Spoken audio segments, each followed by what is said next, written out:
Chain Drug Review, and Mass Market Retailers Video Forum. Brought to you by the Emerson Group.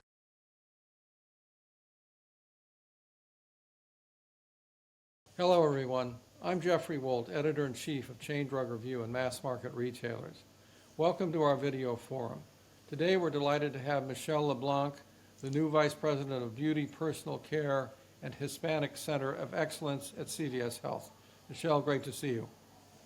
Great to see you too, Jeff. Thank you for having me. Let me start off by asking you a pretty basic question. Today, the consumer has many places they can go for beauty and personal care products. What sets CVS apart? Why should shoppers turn to your stores? Yeah, I love the question. And I think I'd anchor my response in two things. I think one is our health equity. We are truly the only consumer-centric healthcare retail company out there.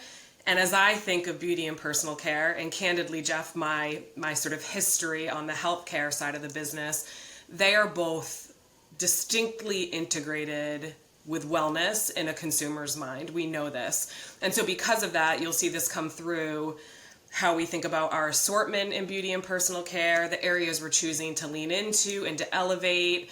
Think of skin health, derm recommended products, hair health, just to name a few.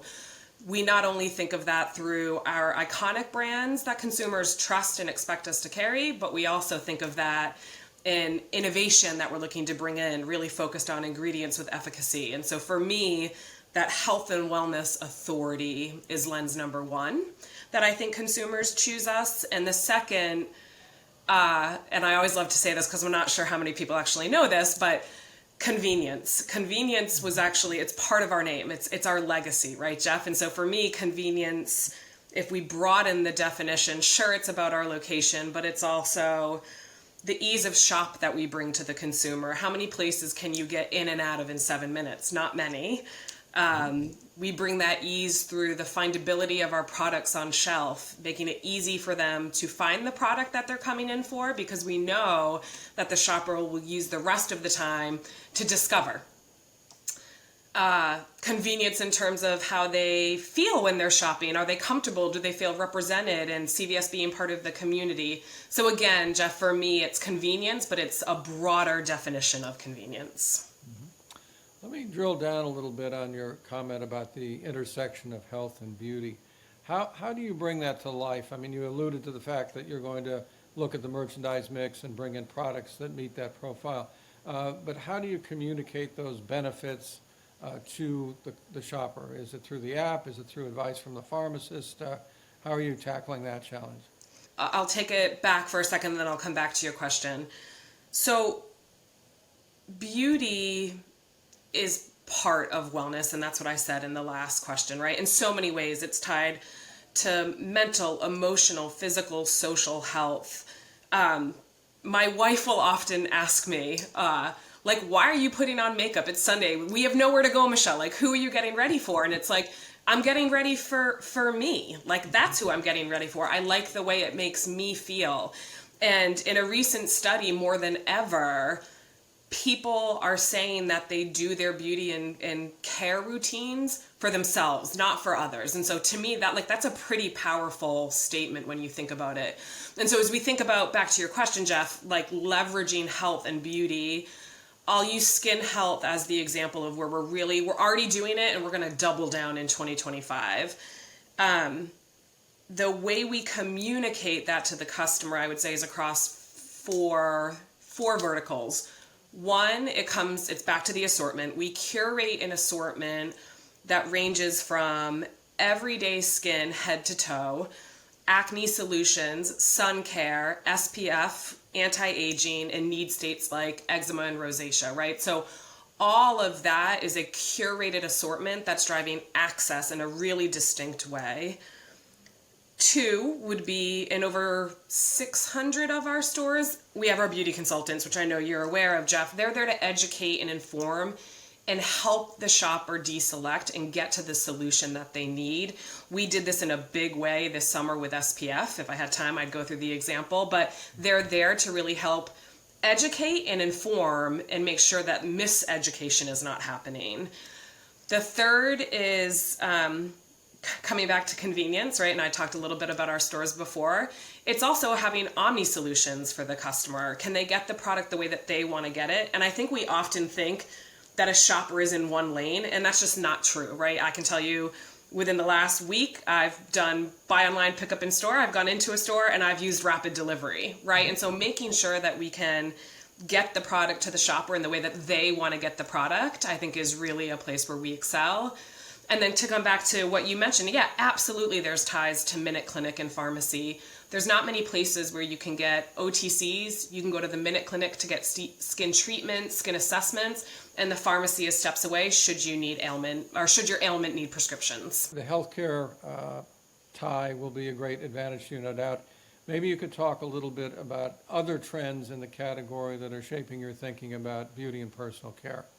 It's funny, like, as I reflect on my first, I think I'm at like 120 days, I'm not counting, like there is a real sense of joy, happiness, discovery, and fun that shoppers have in this space.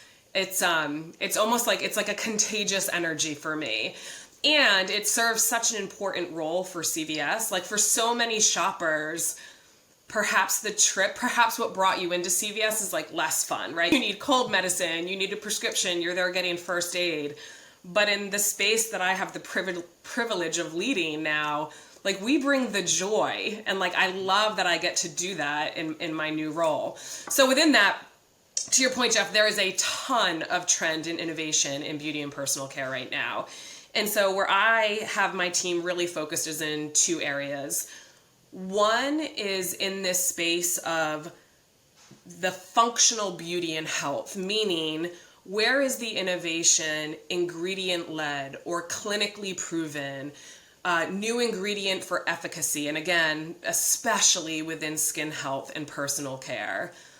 The second area of trend is where we see virality or distinct consumer interest, and this really comes to life for me, Jeff, in cosmetics, where it's all about what are the brands that consumers' drumbeat is picking up, telling us they want to find it at a convenient location. And so we're like very active social listeners. We're involved in the DTC and indie brands. They're always on our radar. And it's a space that when the shopper tells us that they're looking for it, that's when we'll bring it to market. Mm-hmm. And Michelle, do you see innovation coming primarily from those small brands, entrepreneurial brands you referenced, or from the established cosmetics houses? It's both, Jeff, right? I mean, I think from the iconic brands, we're seeing innovation. I'll reference like the Olay skin melts. If you haven't seen those yet, that's a completely new innovation that's bringing sort of facial care to life. And then it's the emerging brands that they're almost finding like sleepy segments in a way. So if you've heard of Lumi, like deodorants, it's been around forever, but Lumi found this space to disrupt and say, hey, it's not just about your armpits, it's about your whole body deodorant. And they've come in and we've seen great success with them. So it's both, Jeff. You know, obviously you want to have what your customer is looking for. You've got a lot of customers. We live in a very diverse society, which is becoming more so. How do you approach the whole multicultural question in the beauty space? I feel like this is part of our DNA. And if I go back to what I said before in an earlier point, having 9,000 locations, our stores are part of the community. And because of that, we see and feel the diversity of our shoppers, and it's our ongoing mission to continue to feature the trends, the products, and the brands that speak to them.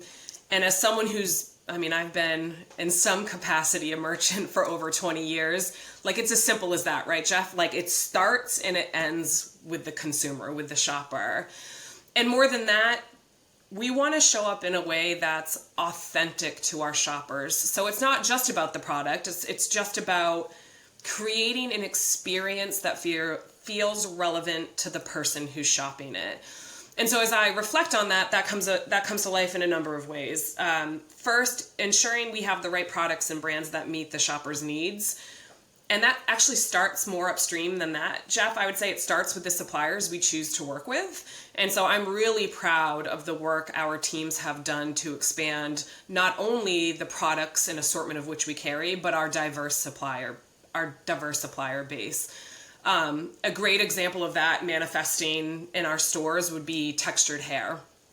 And it's a focus on having the relevant brands, the relevant products, and that spans from female as well as to the male shopper. The same can be said for our expanded offerings that we have in our Navaro and EMOS locations. It's a unique, curated assortment and experience for that shopper. It's also the way it shows up in the store, from our signage, from our visuals, continuing to show the breadth of shoppers we serve. We all want to see ourselves in the places that we shop. And the last thing I'll say is, for me, I didn't really have much exposure to our beauty consultant organization before taking on this role. That is a workforce that is representative of the communities they are serving.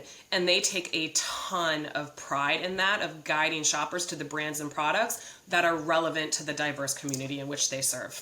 You did mention Navaro and EMOS. Maybe you could talk a little bit about the Hispanic Center of Excellence and what your goals are. I am really lucky to be able to lead our Hispanic team in partnership with Alfredo Martinez. If you haven't met him yet, he is our Associate Vice President of the team. And funny enough, he and I started our new roles basically at the same time, maybe like a couple of weeks apart from one another. So it's been really fun to co-develop strategies together and like push and pull each other on how we're thinking about the business. And it's just been a fun journey to be on with Alfredo. So I will do my best to bring him into this answer. First, I think it's important to acknowledge and understand that the Hispanic market is and always has been evolving rapidly, and we're committed. What I would say at the core of what we're looking to do is like we're committed to evolve with it. And I think what we recognize is that it never is a sort of one size fits all approach. It just doesn't work with any community in which you're looking to serve. And so because of that, I would say Alfredo and I have multiple initiatives in development or in flight that recognize that important and unique needs of the Hispanic shopper or community. One is ensuring the basics, right? Bilingual signage and staff, ensuring we have that expanded selection of products that are staples in Hispanic households, and a store layout that reflects the cultural shopping preferences that the community has. More than that is, how does that expanded selection show up as part of the shop and not in addition to the shop? And so what I mean by that is we are really focused on having an integrated shopping experience for the Hispanic shopper, not a quote unquote ethnic aisle. Like, it's part of their organic way that they're looking to shop the store. And third, and I'm assuming, Jeff, you've been down to the Miami market, but we've got a handful of stores, the Navaro Stores. It's like a super beloved Miami-based institution. It has such a unique character, and they do a lot of in-store events and sampling. And what I'm really pushing my team on is, how do we take that sort of community aspect of that these events create and bring those to other communities in which we serve? I know the Navaro Stores were founded by Cuban immigrants. How would they differ from stores that you might have that serve Mexican Americans in the Southwest United States? Love the question. And Alfredo and I spend a lot of time here, right? Because they are distinctly different. And so the products that we carry for the Hispanic Cuban shopper in the Navaro Stores is, very different, or potentially very different, than the products and brands that the Hispanic shopper in Texas is looking for. So I think that's exactly right. Like, it doesn't change. It's about, at its core, finding the relevant product and experience that is authentic to the shopper in those locations. Mm-hmm. Final question for you, Michelle. Sure. You've mentioned that you've been with CVS for a while. You've been involved in the front end for a while, but not with beauty and personal care. How has your previous experience sort of given you a different perspective on beauty and personal care than you might have had if you'd grown up through that part of the business? When I do reflect on my 20 years, there's a couple of things that I'm bringing into this role. I do think, number one, most of my experience has been on the consumer healthcare side of it. And while, yes, we have a healthcare quadrant, and yes, we have a beauty and personal care quadrant, those boundaries, those don't exist in the consumer's mindset. And so how we think about beauty and health and wellness as one, and how we bring that to life through all the things that we do, assortment, like that for me is a lens that I'm using and really elevating through the lens of health and wellness. Two, my prior role to this, having been Musab's chief of staff and leading the strategy and transformation team, bringing that sort of strategic lens to the beauty and personal care space is something I'm excited to do, and I'm on a journey to do, as I mentioned before. And then third, which I think a lot of people would say is my superpower, is operationalizing that strategy, which is really important. You know, if you've ever heard the saying, Jeff, what's the space between the time a strategy is developed and execution? Do you know this? It's Death Valley. It's Death Valley, right? Like, and that's true. Like, that really resonates. But I think I have a knack for being able to take a strategy and operationalize it in a way that's successful not only for our customers, but for our colleagues and drive impact. So you're the guide through Death Valley, I guess. Huh? Yeah, exactly. Well, they're exciting times for you and for CVS, and we wish you well in your new role, and we'll be in touch.